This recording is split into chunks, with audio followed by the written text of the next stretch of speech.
살아가면서 크고 작은 오해를 겪을 때가 참 많은 것 같습니다.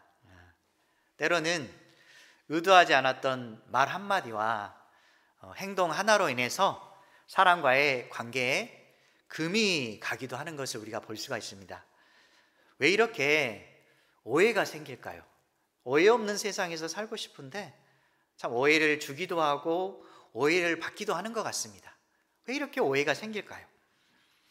우리가 의사소통 전달을 할 때 보면 나는 이렇게 말했는데 상대방은 저렇게 듣습니다. 그래서 말하는 것과 해석면에 있어서 차이가 있을 수 있습니다. 그리고 우리가 어떤 기대감이 있는데 그 사람이 기대에 어긋난 행동을 했을 때 그 사람이 나에게 어떤 원하지 않는 일을 함으로 말미암아서 실망하게 되고 저 사람 왜 저랬나? 라는 생각이 들어서 그 사람을 오해하기도 할 것입니다. 그리고 우리 안에는 뭐가 크냐면 자기중심적인 생각이 너무너무 강합니다. 그래서 자기중심으로 듣고 말하고 판단하는 이런 우리의 마음이 강함을 알 수가 있습니다. 그래서 자신의 뜻대로 생각하다 보니까 오해가 생기는 것입니다. 그리고 우리가 살다 보면 많은 경험이 있습니다. 이 경험이 오히려 편견이 생기게 해서 진실을 왜곡하기도 합니다. 분명히 나와 상대방의 경험은 다릅니다. 그런데 내 경험에 상대방의 경험을 맞추려고 하는 그런 생각이 있다 보니까 오해가 생길 수가 없습니다. 가장 중요한 것은 뭐냐면 하나님을 믿는 사람들을 사탄이 방해한다는 것입니다. 그래서 불신과 오해를 우리 안에 심어주면서 우리를 넘어뜨리려고 합니다. 항상 우리가 오해가 생길 때마다 혹시나 사탄이 나를 넘어뜨리기 위해서 이런 마음을 주고 있지 않나 강하게 조심하면 좋겠습니다. 사도 바울도 고린도 교회인들에 의해서 의심과 오해를 받게 됩니다. 왜냐하면 고린도를 방문하겠다라는 그런 바울이 계속해서 계획하고 여러 번 말을 했는데 변경합니다. 그 말을 듣는 일부 교인들이 바울을 믿을 수 없는 사람이라고 치부하면서 그로 인해서 바울의 사도직마저 부정하려고 여기고 있는 것입니다. 참 우리가 한 가지를 바라봤을 때 그 사람을 신뢰할 수 없다라고 생각하면 다른 상황에 대해서도 저 사람 혹시나 또 거짓말하지 않을까? 아닐 것 같은데 라고 의심이 생기기 시작하는 것입니다. 이런 바울의 생각과 마음에 대해서는 어땠을까요? 자신이 의심받고 있다라는 그런 상황에 대해서 어떠한 대처를 했을까요? 12절에서 14절 보면 첫 번째로 바울은 오해가 생겨도 하나님 앞에 믿음의 양심을 따라 떳떳하게 살아갔습니다. 우리도 마찬가지로 하나님 앞에 믿음의 양심을 가지고 떳떳하고 당당하게 살아가시기 바랍니다. 우리는 자신도 모르게 오해를 받으면 주눅이 듭니다. 그래서 힘도 빠지고 자신의 마음의 불편함 속에 빠지게 돼서 힘겨운 하루하루를 살아가게 됩니다. 자신이 어떤 일을 시작했는데 자꾸 오해가 생기면 자신도 모르게 맥이 빠지는 것입니다. 오늘 아침에 여기 파킹을 하려고 하는데 어떤 분이 들어오려고 하는 곳을 막았더라고요. 그래서 나오세요라고 이렇게 딱 하려고 하는데 마음이 불편합니다. 좀 당연히 그 가운데를 막아서는 안 되는데 차들이 이 사람은 깜빡이를 안 켰잖아요 라는 식으로 얘기하니까 갑자기 내 마음에서 악한 생각이 탁 올라옵니다. 와, 어떻게 저런 말을 할 수가 있지? 그런데 앞이 교회라서 말을 함부로 할 수가 없어서 조심하게 사장님 이렇게 말을 했습니다. 그래서 차를 딱 비켜주고 나서 딱 뒤를 돌아봤는데 여전히 들어오는 입구를 막고 있는 거예요. 안 되겠다 싶어서 푹 올라왔는데도 불구하고 꼭 참고 사장님 여기는 들어오는 길목입니다 라고 하자 알겠습니다 라고 그분도 화내지 않고 웃으면서 길을 비켜줬습니다. 이렇게 자신의 생각에 의해서 아무것도 아닌 것처럼 느껴질 수 있습니다. 분명히 그분 입장에서는 이제 들어갔으니까 내가 잠깐 여기 서도 다른 사람이 안 들어오니까 아무 문제 없겠지라고 하는데, 저의 입장에서는 분명히 앞으로도 올 사람들이 있는데 이런 일을 하다니 참 저 사람 왜 저런 마음을 품고 있지라는 악한 마음이 우리 안에 들어오는 것입니다.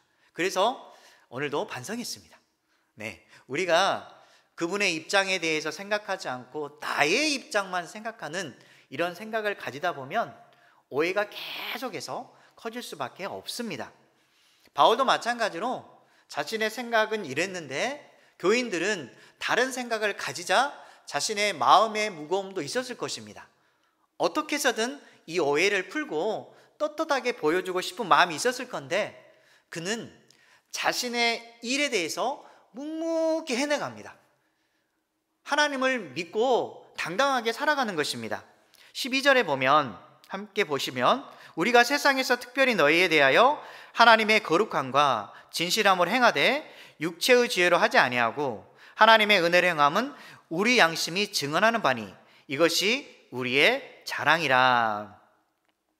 바울은 고린도 교회에서 사역을 할 때 개인적인 판단에 의해서가 아니라 하나님이 주신 그 은혜를 따라서 계속해서 행했다라고 말하는 것입니다. 너희들이 봤을 때 혹시나 오해가 갈지도 모르지만 나는 하나님 앞에서 진실되게 떳떳하게 했기 때문에 결코 부끄러운 삶을 살지 않았어라고 당당하게 살아가는 것입니다. 여러분도 마찬가지로 세상을 살다가 누군가의 오해를 받더라도 자신이 하나님 앞에 떳떳하고 당당한 인생을 살았다면 자신의 일에 대해서 끝까지 열심히 해나가시기 바랍니다. 오해를 받는 상황이 있더라도 우리는 내 마음에 양심이 있고 믿음을 따라 살았기 때문에 결코 주눅들거나 두려워할 필요가 없습니다. 우리에게 가장 마음을 보여줘야 될 분이 누굽니까? 바로 하나님이십니다.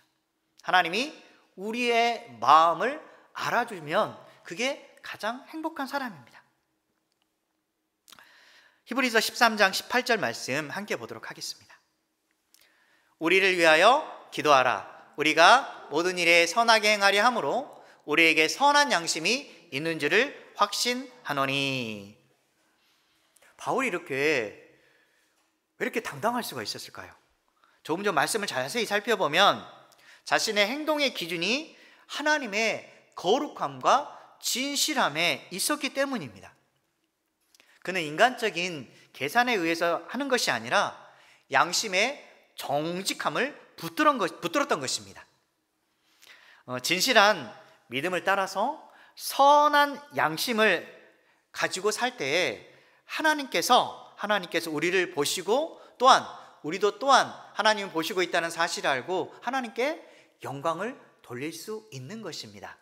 하나님 정말 고맙습니다. 비록 오해를 받는 상황이지만 내가 하나님 앞에 이렇게 당당하고 떳떳하게 살 수 있는 용기와 힘을 주셔서 감사합니다. 분명히 여러분 살면서 여러 가지 오해를 받을 것입니다. 하지만 이런 마음을 가지고 살아간다면 여러분들은 어떤 어려움이 오더라도 능히 이겨낼 수 있습니다. 우리 윤동주의 서시 한 번쯤은 들어봤을 것입니다. 앞부분이 어떻게 시작하나요? 먼저 죽는 날까지 하늘을 우러러 맞습니다. 하늘을 우러러 한 점 부끄러움이 없기를 잎새이는 바람에도 나는 괴로워했다. 이 앞부분 다시 한번 보면 죽는 날까지 하늘을 우러러 한 점 부끄러움이 없기를. 이 윤동주 시인이 왜 이런 말을 처음부터 시작했을까요? 자신은 부끄러움이 없는 삶을 살겠다라는 그런 의지를 명확하게 보입니다. 참 우리도 하늘을 우러러 한 점 부끄러움이 없는 삶을 살았으면 좋겠다라는 마음이 듭니다. 우리가 오해를 받을 때에도 이런 마음처럼 하나님 앞에 한 점 부끄러움이 없는 삶을 살겠다라는 의지를 가지고 삶에서 실천했을 때 이게 마찬가지로 내 인생에 있어서 힘이 될 수 있는 것입니다. 혹시 여러분들 이렇게 하나님 앞에서 그리고 믿음의 양심 앞에서 떳떳하게 살고 있으십니까? 자기 자신에게 한번 대답해 보시기 바랍니다. 13절에 보면 오직 너희가 읽고 아는 것 외에 우리가 다른 것을 쓰지 아니하노니라고 나와 있는데, 바울은 자신이 지금 편지를 쓰는 내용 속에 또는 성경 말씀에 있는 자신이 기록한 부분들은 숨기거나 조작한 것이 없다라고 말하는 것을 우리가 알 수가 있습니다. 그에 대한 오해는 다른 것이 아니라 고린도 교회의 일부 교인들의 잘못된 기대나 왜곡된 해석에서 비롯된 것이라고 말하고 있는 것입니다. 그는 하나님께서 이렇게 말씀하셨기 때문에 이렇게 했는데 바울에 대한 기대감이 일부 교인들에게 있었습니다. 어떤 말을 했을 때 바울은 쉽게 말할 사람이 아니야. 그런데 시간이 지나서 편지가 오는데 고린도 교회에 온다고 했는데 오지 않습니다. 그리고 다른 말을 합니다. 그 말을 듣는 순간 자신의 기대감이 무너지고 저 사람을 신뢰할 수 없게 됩니다. 여러분들도 특별히 신뢰하는 사람 중에 어떤 사람이 무슨 말을 하면 기대감에 부풀 수가 있을 것입니다. 왜냐하면 저 사람은 나를 위해서 어떤 일이든 할 수 있는 사람이야 라는 그런 기본 바탕이 있기 때문에 그 사람이 무슨 말을 했을 때 대단히 기대감에 부풀어 있을 것입니다. 그런데 갑자기 믿었던 사람이 약속을 어겼을 때 어떻습니까? 더 마음에 배신감이 커집니다. 어떻게 저 사람이 나한테 이렇게 할 수가 있지? 이런 생각이 들 수가 있습니다. 지금 고린도 교인들도 마찬가지로 그 바울 사도에 대한 엄청난 기대감을 가지고 있었는데 지키지 않는 것에 대한 그 신뢰감의 무너짐이 엄청났던 것입니다. 그때 14절에 보면 바울은 오해에 대한 자신의 소망을 알립니다.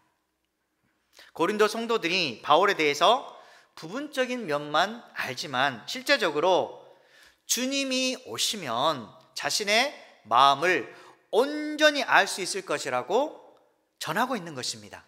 우리도 그러잖아요. 이렇게 어떤 일이 생겼을 때 다른 사람이 나를 의심하고 오해하고 있을 때 내 마음을 보여주고 싶은데 이게 어떻게 할 수가 없어요. 그때 우리는 어떻게 할지 몰라서 당황합니다. 하지만 오직 아시는 분은 하나님이십니다. 내가 진실되다는 사실을. 그래서 믿음의 양심과 진실함을 따라서 하나님 앞에서, 즉 코람데오 정신으로 떳떳하게 사십시오. 떳떳하게 사시면 됩니다. 그 다음에 무엇을 해야 될까요? 15절에서 20절에 보면 두 번째로 오해로 진실이 왜곡된 그런 상황 속에서도 하나님의 신실하심을 붙드시기 바랍니다. 하나님의 신실하심. 그분은 한 번 약속을 하시면 결코 변함이 없으시고 우리의 약속을 지켜주시는 분이 바로 하나님이십니다. 나의 생각과 사람들은 자신의 뜻과 행동을 바꿀 수 있습니다. 하지만 하나님은 결코 우리를 위해 계획을 바꾸시지 않습니다. 너무너무 하나님은 긍휼과 사랑이 풍성하신 분이십니다. 바울은 원래 고린도를 2번 방문하려고 했습니다. 자신의 계획이 분명히 있습니다. 고린도에 갔다가 그리고 마게도냐로 가서 다시 고린도로 가는 2번의 계획을 세웠는데 갑자기 변경이 시작됩니다. 에베소에서 마게도냐로 가서 그리고 고린도에 가겠다라고 일정을 변경해서 말합니다. 아니 지금 고린도에서 기다리는 사람들이 있는데 어떻게 바울이 이런 말을 할 수 있을까? 약속을 이렇게 쉽게 변경할 수 있을까? 이런 좋지 않은 생각이 듭니다. 하물며 기다린 사람들은 오죽했을까요? 그 바울만 바라보고 기다리고 있었는데 그가 오지 않겠다라고 이런 말을 했을 때 너무너무 실망감이 컸습니다. 그런데 성경을 자세히 보면 바울이 자신이 계획했던 부분에 대해서 하나님께서 큰 마음을 주십니다. 어디에 주냐면 마게도냐. 마게도냐는 이방 사람들이 있던 곳인데 그 사람들을 향해서 먼저 가라고 하나님이 마음을 주십니다. 어떻게 해야 될까요? 하나님께서 주신 마음을 따라서 해야 될까요? 아니면 약속을 했으니까 하나님 미안하지만 사람들과의 관계가 더 중요합니다. 저를 신뢰하고 있는 사람들에게 내 신뢰가 무너지기 싫습니다 라고 하면서 가지 말아야 될까요? 가야 될까요? 분명히 우리는 사람과의 관계도 중요합니다. 하지만 최우선은 하나님의 뜻입니다. 하나님의 뜻. 그래서 그는 이런 무너지는 마음을 안고 있었지만 이 상황 속에서도 하나님의 뜻을 따라서 마게도냐를 향해서 갔던 것입니다. 그리고 난 후에 마게도냐에서 복음을 전하고 소식이 들려옵니다. 지금 고린도 교회의 상황이 너무 좋지 않다고, 바울이 온다고 했는데 오지 않는다는 그 말을 듣고 사람들이 교회에서 여러 가지 좋지 않은 소문이 퍼지고 고린도 교회에 분쟁이 생기고 싸움이 생기고 너무너무 좋지 않은 상황이 있다고 말하자 바울이 서둘러서 고린도 교회를 향해서 가는 것입니다. 여러 번 계획이 변경되고 바울이 일관성이 없는 그런 모습에 대해서 고린도 교회에서는 바울은 변덕쟁이야, 그래서 완전히 그는 좋지 않은 그런 모습으로 낙인 찍혔던 것입니다. 그래서 지금 바울이 계속해서 자신의 하는 모습에 대해서 말씀처럼 이야기하고 있는 것입니다. 그래서 그가 자신의 모습에 대해서 변론을 합니다. 변론하는 과정에서 뭐라냐면 욕심으로 인해서 예라고 했다가 아니요라고 말하지 않는다라고 17절에 나옵니다. 이게 무슨 말이지라는 생각이 들 것입니다. 여러분은 이게 뭐지? 그런데 이게 뭐냐면 자신이 어떤 계획을 추진해서 목표를 향해 가고 있는데 욕심을 딱 생각해 보니까 이득이 되지 않습니다. 그래서 처음에는 에라고 했다가 에이씨 아니야 이런 말입니다. 즉 고린도 교회에 가야 되는데 이 고린도에 가는 게 너무너무 불편하니까 힘들어요. 그래서 저는 못 가겠습니다 라고 아니요를 한 것이 아니라는 사실입니다. 여러분들이 이게 무슨 내용이지라고 하는데 자신은 나름대로 고린도 교인들에게 말하고 있는 것입니다. 그래서 실질적으로 그는 시간을 두고 고린도 교회의 문제를 해결하려고 했습니다. 왜냐하면 지금 고린도 교회 안에는 너무너무 다툼과 싸움이 많이 일어나고 있습니다. 이전에 말한 적이 있는데 나는 바울에게, 나는 아볼로에게 등등 서로 자신이 그 사람의 제자라고 하면서 오히려 다투고 있는 것입니다. 리더자가 최고 있는 것처럼 자신이 따르고 있는 사람이 정말 올바른 것처럼 이야기하면서 막 분쟁하고 있는 그 모습 속에 바울은 신뢰를 잃어가고 있었던 것입니다. 그럼에도 불구하고 바울은 하나님의 뜻을 붙잡아서 어떤 난관 속에서도 꿋꿋하게 자신의 일을 했던 것입니다. 그래서 18절에 보면 바울이 한 말이 있습니다. 우리가 너희에게 한 말은 이해하고 아니라함이 없노라. 자신도 하나님의 그 신실한처럼, 여기서 미쁘시단 말이 무슨 말이냐면 신실하시다는 뜻입니다. 처음부터 말씀하시면 끝에까지 변함이 없으신 그 하나님처럼 예하고 아니라함이 없노라 하는 것입니다. 즉 뭐냐면 나는 오로지 주님께서 주신 사명을 향해 달려가고 있다는 것입니다. 어떤 난관이 있고 계획이 변경될지 모르지만 하나님께서 말씀하신 대로 내가 감당하고 있다는 사실을 그들에게 계속해서 알리고 있는 것입니다. 우리가 살다 보면 계획이 계속 추진되어집니까? 내가 생각한 그 계획대로 계속 가고 계십니까? 아닐 때가 많습니다. 어떤 일을 딱 계획했는데 사람이 붙잡기도 하고 가족 중에 누군가가 틀게 만들기도 합니다. 그리고 주변에 있는 환경 때문에 어쩔 수 없이 내 계획과 다르게 추진할 수가 있습니다. 그것은 뭐냐면 나를 사랑하신 하나님께서 다른 길을 가도록 유도할 때가 있습니다. 그래서 우리가 믿음의 눈이 필요한 것입니다. 내가 이 길을 가려고 할 때 혹시 길이 틀어졌을 때 내 욕심 때문에 길이 틀어진 것인지 아니면 하나님께서 다른 길을 인도하시기 위해서 나의 길을 바꾸어 주고 계시는지 믿음의 눈으로 잘 봐야 됩니다. 잠언서 16장 9절에 보면 함께 읽도록 하겠습니다.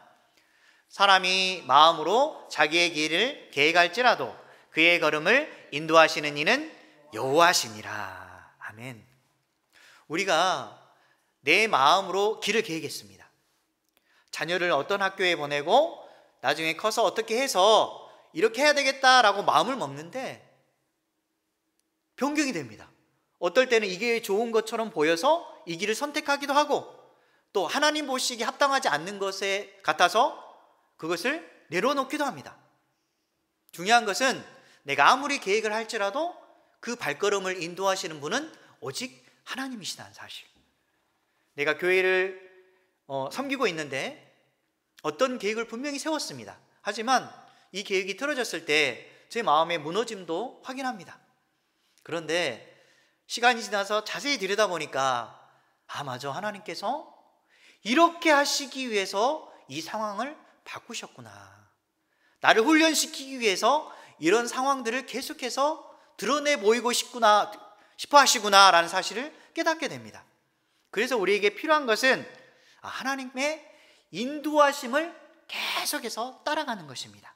하나님, 제가 지금 이 길이 어둡고 어떻게 가야 될지 모르는데 하나님께서 저에게를 끝까지 인도해 주시고, 특별히 제가 하나님의 인도하심을 깨달을 수 있도록, 하나님의 뜻에 따라서 순종하고 갈 수 있도록 도와주시기를 원합니다 라는 그런 심정으로 따라갈 때 주님의 길이 보이기 시작합니다. 우리의 계획은 분명히 불완전합니다. 하지만 하나님은 완전하신 분입니다. 이걸 기억해야 됩니다. 나는 불완전하지만 하나님은 완전하신 분이야. 그래서 나는 하나님께 늘 예만 있어야 되는 것입니다. 하나님께서 무슨 말씀하시면 노라고 하면서 저는 못하겠습니다, 하나님 안 됩니다, 이 상황은 절대 이렇게 할 수 없습니다 라고 내 마음이 내 생각대로 잡아가는 것이 아니라, 맞습니다, 주님, 저는 주님을 향해 달려가겠습니다 라는 예스라는 인생, 이게 하나님께서 원하는 것입니다. 신명기 5장 33절 함께 읽겠습니다. 너희 하나님 여호와께서 너희에게 명령하신 모든 도를 행하라. 그리하면 너희가 살 것이요 복이 너희에게 있을 것이며 너희가 차지한 땅에서 너희의 날이 길리라. 아멘. 분명히 말씀하십니다. 여호와의 명령을 따라서 그대로 가라. 하나님이 말씀하시면 예 그렇습니다라고 그 길을 따라가면 너희의 길이, 그리고 앞으로 일어날 모든 일이 형통하리라. 그리고 하나님께서 너희의 인생의 길을 책임져 주리라 라고 말씀합니다. 하나님의 약속에 대해서 언제든지 예수님 안에서 아멘, 아멘, 아멘 하고 순종하는 인생을 사시기 바랍니다. 그러면 분명히 하나님께서 우리에게 하나님께서 원하신 길로 우리를 이끌 것이고, 어둡고 닫혀진 그 길이 분명히 열리고 우리의 하나님의 도우심을 통해서 하나님의 그 사랑하심이 우리 삶에서 나타내리라 믿습니다. 그리고 세 번째로, 오해로 인해서 사람을 설득하는 것보다 바울은 기도로 승화시켰습니다. 우리가 보면 오해가 생기면 제일 먼저 하는 일이 뭐냐면 그 사람에게 찾아갑니다. 그 사람 찾아가서 이런 일이 있었는데 이건 결코 합당하지 않습니다, 이건 오해입니다, 잘못된 것입니다 라고 이야기해서 어떻게 해서든 그 사람을 설득하려고 합니다. 나는 잘못이 없다라는 사실을 알리고 싶어 합니다. 그러기 전에 먼저 우리가 해야 될 게 뭐냐면 하나님 앞에 무릎을 꿇고, 하나님, 지금 이 상황이 오해를 받아서 너무너무 마음이 힘겹고 일이 잘 풀렸으면 좋겠는데 뜻하는 대로 지금 길이 보이지 않습니다, 하나님 도와주시기 원합니다. 이렇게 먼저 기도하시고, 그리고 그 오해에 대해서도 기꺼이 감수하려는 마음을 가지시기 바랍니다. 그래야 했을 때 하나님께서 우리의 중심을 보시고 앞길을 인도해 주시는 겁니다. 그런데 자꾸 탓하거나 상황에 대해서 너무너무 받아들이지 않고 자신의 고집스러운 부분만 한다면 결국 하나님은 그 상황에 계속하게 내버려 두실 수가 있습니다. 물론 나중에 하나님께서 상황을 바꾸어 주시긴 하겠지만 우리가 먼저 기억해야 될 것은 하나님의 그 마음을 알고 주님 앞에 먼저 나아가는 것입니다. 그리고 그 오해에 대해서 하나님 앞에 그대로 알려드리면 내 문제가 누구의 문제로 갑니까? 하나님께로 갑니다. 하나님께서 그 문제를 보시고 하나님께서 일하시는 겁니다. 자신의 생각으로, 자신의 힘으로 혼자만 해결하려고 하지 마시고 함께 하시는 하나님을 의지하시기 바랍니다. 근데 하나님 의지하지만 바로 응답이 오는 것처럼 느껴집니까? 아니면 자꾸 무거워집니까? 자꾸 무거워집니다. 이상하게. 하나님께 분명히 무릎을 꿇었는데 하나님이 해결하실 걸 믿는데도 불구하고 자꾸 인간적인 생각이 듭니다. 왜 이렇게 약한지 모르겠습니다. 그래서 다시 그 사람에 대한 서운함, 그리고 상황에 대한 억울함, 그리고 배신감, 억척이 무너지는 이런 마음을 우리가 어떻게 해볼 수가 없습니다. 그때 또 기도하는 걸 포기해야 될까요? 하나님이 원하시는 것은 한 번만 기도하는 게 아닙니다. 한 번 넘어졌을 때 또 하나님께 나아가서 하나님하고 또 붙잡기를 원하는 것입니다. 그때 응답해 주시는 분이 바로 우리 안에 계시는 바로 성령 하나님이십니다. 성령님. 21절에서 22절에 보면 우리를 너희와 함께 그리스도 안에서 굳건하게 하시고 우리에게 기름을 부으신 이는 하나님이시니 그가 또한 우리에게 인치시고 보증으로 우리 마음에 성령을 주셨느니라. 성령님이 하신 일은 뭐냐면 우리를 하나님께 속한 사람이라고, 쉽게 말해서 너는 내 거야 라고 도장을 딱 찍어 주시는 겁니다. 우리 사랑하는 아들, 딸들, 너희들은 바로 나의 자녀라고 품어주십니다. 그러면 우리는 하나님의 자녀이기 때문에 두려워해야 되겠습니까? 나의 하나님은 세상의 어느 것보다, 문제보다 크신 그 하나님이신데 우리가 작아질 필요 있습니까? 떳떳하게 나아가면 됩니다.